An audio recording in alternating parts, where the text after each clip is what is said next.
Hello, I'm Zaccura and welcome back to my channel, and today's video is part 4 of 4 in this little character insight series I've been doing lately, where I share some backstory and insights into the various characters in Zig's Journey, my coming soon illustrated storybook, which, as I've already mentioned in my last campaign update, is now in official production, and I should be receiving them all in a couple weeks, at which point I will begin promptly shipping them out to everyone who selected a book perk. Ooh, exciting. I'm thinking about doing an unboxing video when I do receive them, so if that's something you guys would like to see, let me know in the comments or click the poll card up there at the top right of this video to let me know.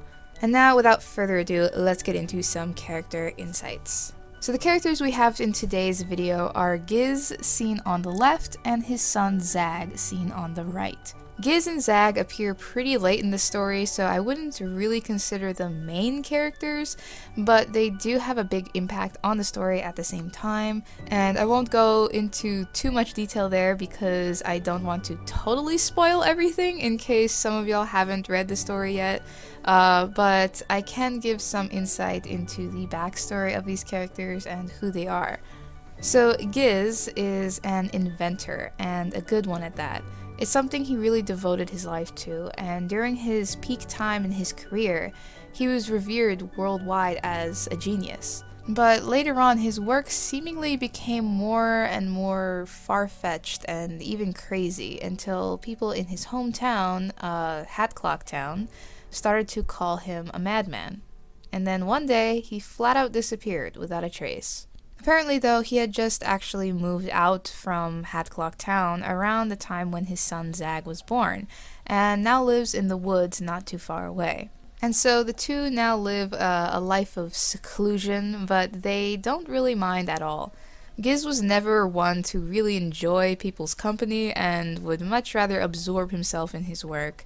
And like father, like son, Zag has always been fascinated with his father's work, and despite keeping much of his past a secret to his son, Giz taught Zag a lot about how things work and often gives Zag tasks and projects to do, often sending him off to collect things from the woods. And being the enthusiastic kid that he is, Zag always loved the adventures. And that pretty much summarizes it. There's actually quite a lot more to the character of Giz, which I will not be going into, and it doesn't only relate to spoilers in Zig's Journey. There's actually a lot that isn't explained in the book, that isn't shown in the book at all.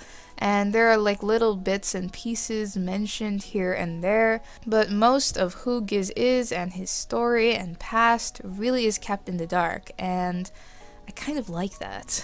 Because the story is told from the point of view of Zig, everything that's a mystery to him is also a mystery to the reader. And I kind of want to keep that strange, hidden hugeness when it comes to Giz. Like, you get a hint that there is so much more to this story and this character and this world, really. Like, there's this hugeness to everything that is then completely blanketed under the ignorance of Zig, if you will.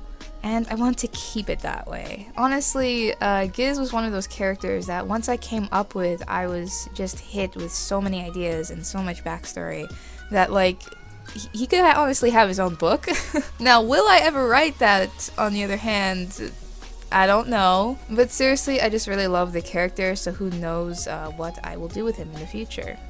Now, when it came to this illustration, I had a lot of fun with painting the background freehand, meaning there's no lines back there because I wanted the background to feel separated from the foreground, so like the bookcase and the door were all just painted directly with the ink.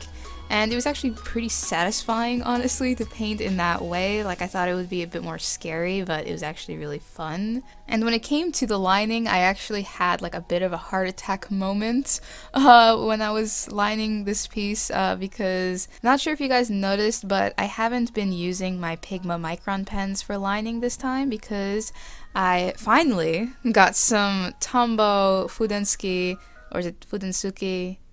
I'm really bad at Japanese, I apologize. I got some Tombow brush pens, and wow, I love. But They do take just a tiny bit longer to dry than microns, which I found out in this illustration. I accidentally smudged the ink on both of the characters' faces with my palm.